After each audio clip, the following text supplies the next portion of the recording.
Do you ever feel like your loving words are falling on deaf ears? If you're struggling to connect with your partner, it's likely that you have different styles of expressing your love and affection to each other. You are literally speaking different languages. If your partner's love language is acts of service, then what you learn in this video today is going to be vital. I'm going to show you how you can become fluent in speaking the language of acts of service, as well as learning how to recognize when your partner may be trying to show their affection to you in ways that you previously may not have recognized. And make sure you watch until the end so that you can learn the one landmine mistake that you need to avoid in order to prevent deeply wounding your partner. Hi, I'm Jennifer Jumis, a licensed clinical psychologist for almost 25 years. As much as we may love our partner, if we speak different love languages, then a lot can be lost in translation. As Gary Chapman explored in his book, The 5 Love Languages, there are distinct styles that we each prefer to express love and receive affection from our loved ones. Today I'm going to be talking about acts of service, which happens to be my primary love language. Actions speak louder than words is an old saying that really hits home if your love language is acts of service. If this is your partner's primary love language, it's all about expressing your love to them in ways that make their life easier and show that you really care about them through actions.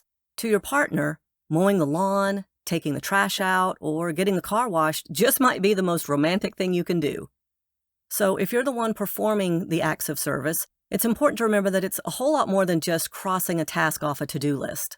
It's more about the effort you're willing to put forth to make their life easier. The actual task may be big or small, but if it's motivated from and acted on from a place of love and consideration, it is way more than just crossing a task off the to-do list. So try finding small things that maybe your partner hasn't even asked for. That'll let them know that you've really been paying attention and are looking for ways to implement it in your daily life. So if you're not big into doing chores, that's okay, get creative. This love language is about letting your partner know that you've been paying attention, you notice their needs, and you're willing to put some effort into making their day easier. Maybe it's about planning a trip together when they're usually the ones who take care of those details. Or maybe reaching out to one of their friends and planning a birthday surprise for them. Or it could be taking and organizing all the photos from your last trip into a photo album for them. You know that's something that they've been meaning to do, but they haven't had the time to get around to do it. So the next step is also being able to recognize when your loved one is trying to show affection to you through acts of service that maybe you haven't really noticed. So the key here is trying to see beyond the task that was done and look for the underlying message of love and support they're trying to express.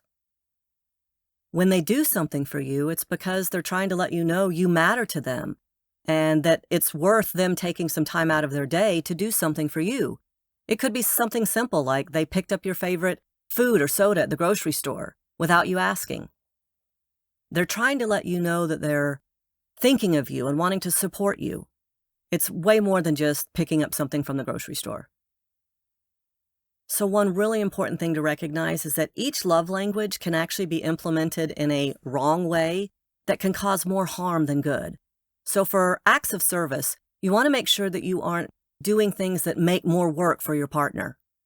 Similarly, failing to show appreciation and gratitude for the things they're doing for you can be deeply hurtful.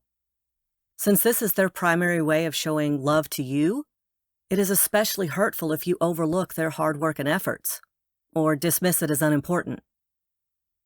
Because they're so good at and willing to do things for you, make sure that you don't end up over-relying on them and putting extra tasks on their to-do list. Additionally, not following through on something you've agreed to do is deeply hurtful. When you offer or agree to do something, it's like an appetizer to a great meal. But then if you forget or fail to follow through, it's like you're leaving your loved one starving out in the desert.